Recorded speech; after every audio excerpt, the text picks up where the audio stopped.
Well, we have a couple of key stories to catch up on, starting with Senator Adams Oshiomhole, who represents the Edo North Senatorial District in the National Assembly last Thursday, making a sweeping allegation against retired Nigerian military generals of being complicit in illegal mining in Nigeria.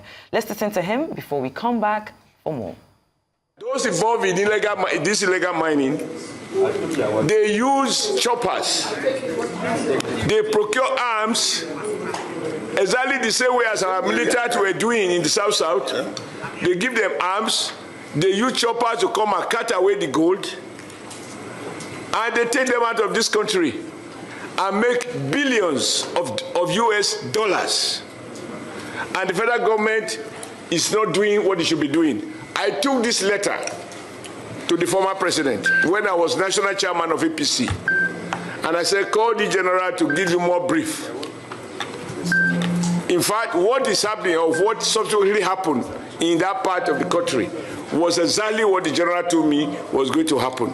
Because these guys have been weaponized by the illegal big men who deploy them, secure territories, and the weapon is meant to protect the Chinese and other foreigners who they actually employ to carry out the mining. And on occasion, they use the same weapon to carry out banditry, kidnapping, and all of the terrible things that are going on. Chief of Committee Chairman of Defense Staff, tell the defense I said so.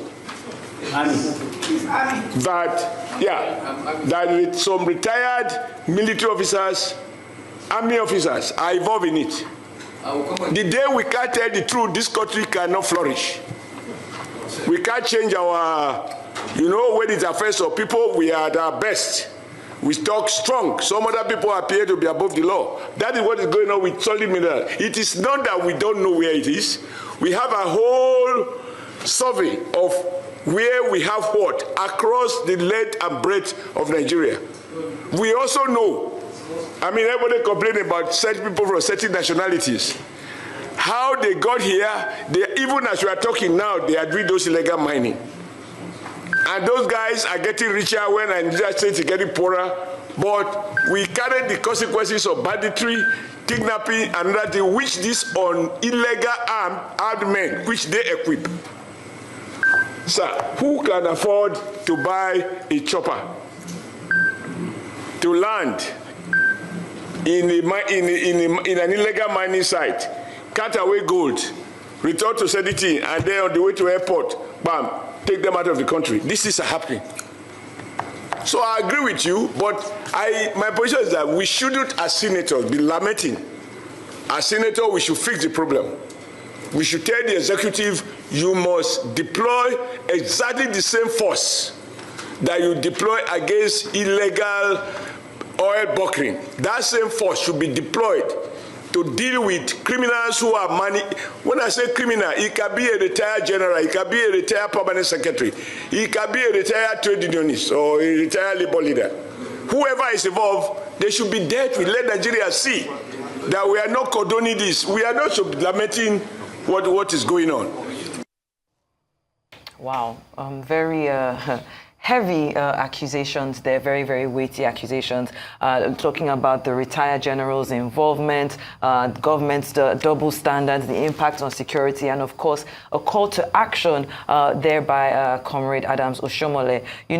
This allegations have reignited debates on illegal mining in Nigeria. We do have Delalake, who, of course, is the minister in charge of, our mineral resources. I wonder what he has, to say in response to what's going on. But it definitely highlights the systemic issues in the regulation of natural resources and the need, again, like I said, for a robust response. However, these accusations are also sparking controversy over what they are calling the lack of evidence and, the damage that has been done to the reputation of some of these military officers, these retired generals, and it underscores the importance of transparency and accountability in addressing these illegal mining issues while avoiding, unsubstantiated claims. Well, it's been put out. I believe that at this point, the ministry should be looking to investigate, have a sit down with the comrade and find out exactly where,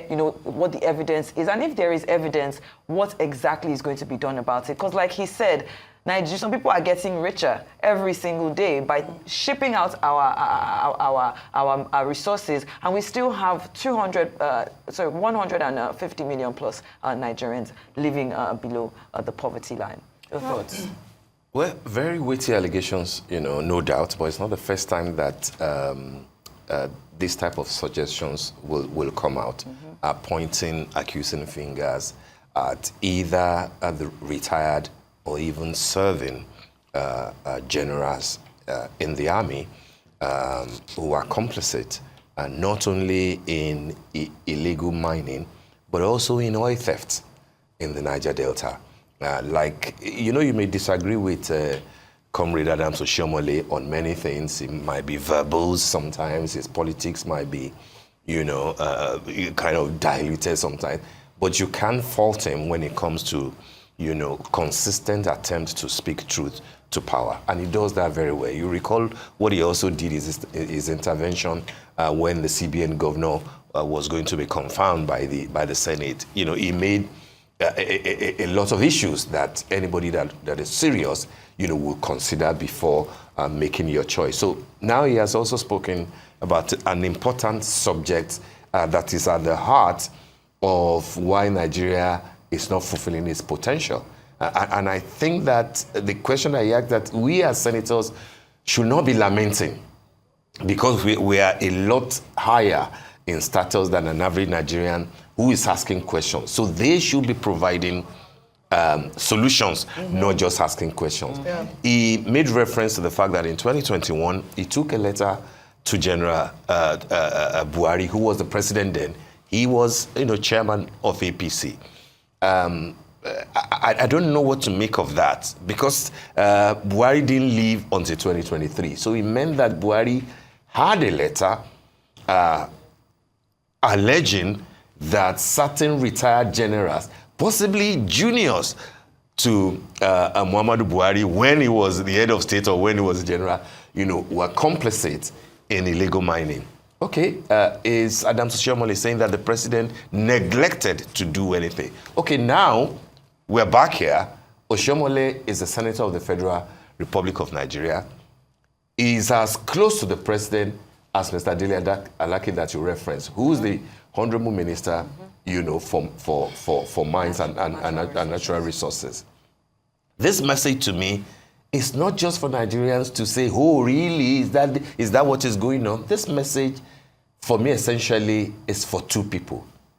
The commander-in-chief, who's the president of the Federal Republic, and the national security advisor, who the president, by the way, has selected to chair the reconciliation committee for the Ogonis, because we are trying to prospect oil again, in that region. But what Adams Oshiomhole is referencing is also very important, given the amount of money that Nigeria stands to gain, that Nigeria is already losing, that our Mustafa, who was the CSO to Abacha in those days, made copious references to, in terms of lithium that have been stolen, in terms of everything. If you recall, part of the reason why the junta in Niger Republic, took over last year was because of the allegations against France and how they are, dealing with that country as far as their natural resources are concerned. Oshiomhole is mentioning Chinese companies, is mentioning some nationals that are feeding fat on their natural resources. And then we are debating it in Senate. It's not a state of emergency. We have had two Ekiti people as minister, Dr. Kayode Fayemi, before Dele Alaki, both from Ekiti, both with closeness to the president. I think that this should be one of the most important topics that anybody should be discussing. Absolutely. It's a pity that Group Captain Said Shehu whom we were expecting to come and discuss this matter, couldn't make it to the, to the studio in Abuja today. But again, this issue should not be treated lightly. It should not leave everybody's lips until something is done about it. I agree with both of you. I mean, fearless Adams Oshiomhole. Fearless. I mean, the comrade, that's what we call him. We've known him to speak truth to power, like Steve has said. But he's been talking a lot. But, I mean, what comes out of all of these meetings and, these Senate committees? What really comes out of it? He said, and I quote, "These people that are doing this illegal mining are retired generals. We know them." He actually said, "We know them," in one breath. And then towards the end, he's like, whoever they are. So, I mean, Senator Adams Oshiomhole, I mean, I think you also owe it to Nigerians to actually name who these people are. If you say you know them, please, would like to know them. I believe last year, the Minister of Interior, Olubunmi Tunji Ojo, launched what they call, I believe, mining marshals to checkmate this sort of illegal mining. And I believe it was in collaboration with Dele Alake, even had met them last year. And we want to know, what really are these marshals doing? These army generals, or whoever he said, it may not be army generals, it might be, trade union generals, or whoever they are.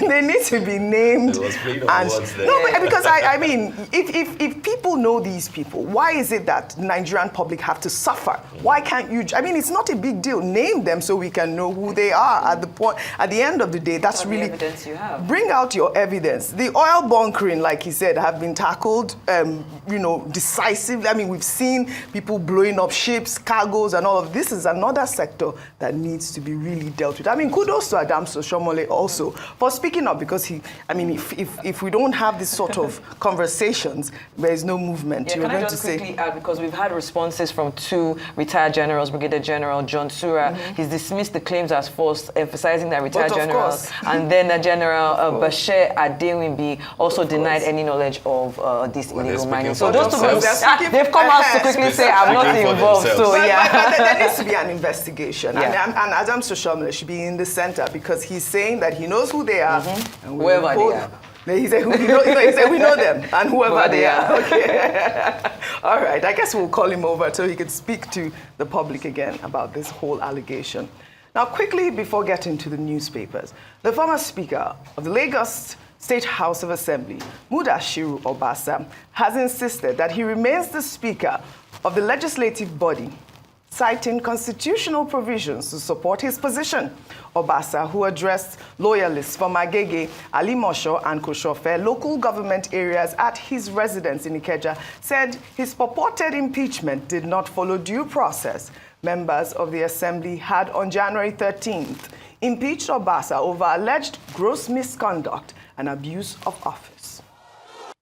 My status in the House, I believe strongly I'm still the Speaker. Yes? You want to ask questions? I'm still the Speaker until the right thing has been done. If you want to remove me in the proper way. I will not contest it. He who allege must do what? Let them prove. If I'm not carrying the members along, that is secondary. It's secondary. So we will discuss that, not now. At my own time, when everything has been addressed, I'll come back to you and I'll explain everything. We have documents to support whatever expedition we have incurred in the Lagos State House of Assembly. And if any other person believes contrarily, let them bring their own document. So we will compare document to document. Simple. Having ambition to become a governor is not a sin, is it? However, I've said it on the floor of the House when the budget was presented that I had no thought of governorship. But that does not mean what? That I'm not qualified or I lack experience. So, and I still maintain that position. But in the whole of Lagos State, let any leader, anybody come out to explain that Obasa approached me and he says that he wants to become a governor. It's as simple as that. All right. We thought that we saw the end of this, Steve Ayorinde. I mean, I was away when this whole impeachment proceeding happened, but I also heard that he just came back from the United States, right? And he, right? Via UAE. We were told. Oh, we were told that. And then he talked about the fact that this whole thing did not follow due process. I mean, I'm not sure how in detail these impeachment proceedings take place. You said they can impeach the House Speaker. They don't have to actually give a reason to impeach a House Speaker. Is that correct? A speaker can be removed without any reason being offered. You know, that's what the Constitution says. Before a speaker was selected, members of the House came together to pick one of them to lead them and then to appoint a deputy. If he's going to be removed, if no reasons are given, he can be removed in similar fashion. And he doesn't necessarily have to be around. So far that there is 2/3 of the members voting, you know, to remove him. I think that's the basis upon which the Lagos State House of Assembly is saying that nothing has changed, and there is a statement from the House to say nothing has changed. Mojisola Miranda remains the Speaker. She was properly appointed, just like Obasa was appointed almost 10 years ago, you know, in 2015 when he became. But I understand the struggle that the former speaker is going through. You know, most politicians go through that when it appears that you are out of power, you are out of influence, and you are out of corridors of, you know, of power, basically. It was outside when, just like you said, when he was removed. Whether the word impeachment was used or the word removal was used, what the House members have clearly done is not to list any set of offenses to say these are the reasons. Right. They're just saying that we're tired of you, your high-handedness, and blah, blah. If there are issues of impropriety, they have not said that they're investigating anything. They probably will say that let the authorities concerned, if those issues, you know, pertain to them, let them deal with them. He's still a member of the House, so let's see. The House does not sit on Mondays, so maybe by Tuesday we will see whether Mr. Mudashiru Obasa, the erstwhile Right Honorable Speaker of Lagos State, will approach the House of Assembly as the former speaker or just as an ordinary member. But of course, you know that there will be a lot of politics going, you know, on the ground. I sympathize with him. This is not the easiest thing to do, to call a press conference without the paraphernalia of office, and then you are struggling to express yourself.